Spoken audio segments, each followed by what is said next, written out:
Hello viewers, আসসালামু আলাইকুম। আশা করি সবাই ভালো আছেন। আজ আমি আপনাদের সাথে শেয়ার করব মাটির নিচের আলু দিয়ে মাছ রান্নার মজার রেসিপি। এই রেসিপিটি এত মজার হয়, মাংসের স্বাদকেও হার মানাবে।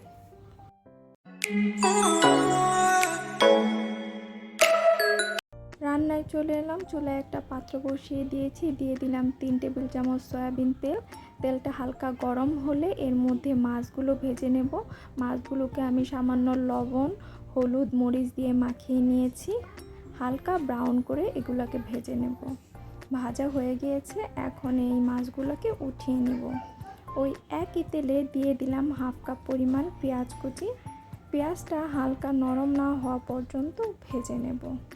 পেঁয়াজটা নরম হয়ে গেলে এর মধ্যে দিয়ে দিতে হবে 1 চা চামচ জিরা বাটা, 1 চা চামচ রসুন বাটা ও 1 চা চামচ আদা বাটা। এখন বাটা মশলাগুলোকে 1 মিনিটের মতো ভেজে নেব। ভাজা হয়ে গেলে এর মধ্যে দিয়ে দিতে হবে 1 চা চামচ হলুদের গুঁড়ো, 1 চা চামচ মরিচের গুঁড়ো ও 1 চামচ ধনিয়ার গুঁড়ো। দেওয়ার পর সামান্য একটু পানি দিতে হবে যেন মশলাটা পুড়ে না যায়। এখন এটাকে খুব ভালো করে কষিয়ে নিতে হবে। দিয়ে দিলাম স্বাদ মতো লবণ।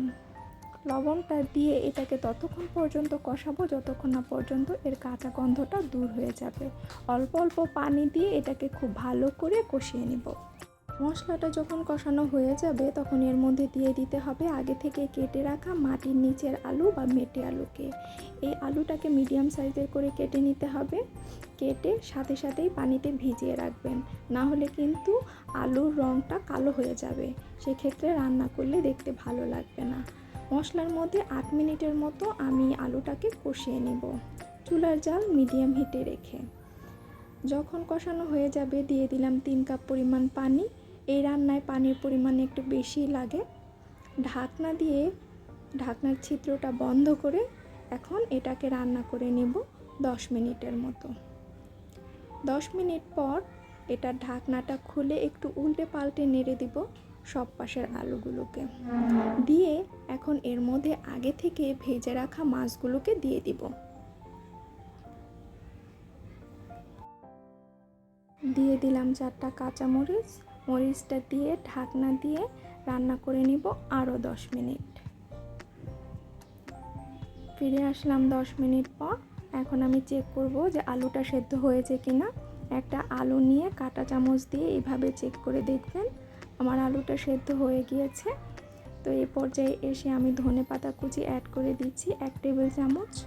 ধনেপাতা কুচিটা দিয়ে একটু উল্টে পাল্টে নেড়ে দিয়ে আরও 1 মিনিটের মতো রান্না করব।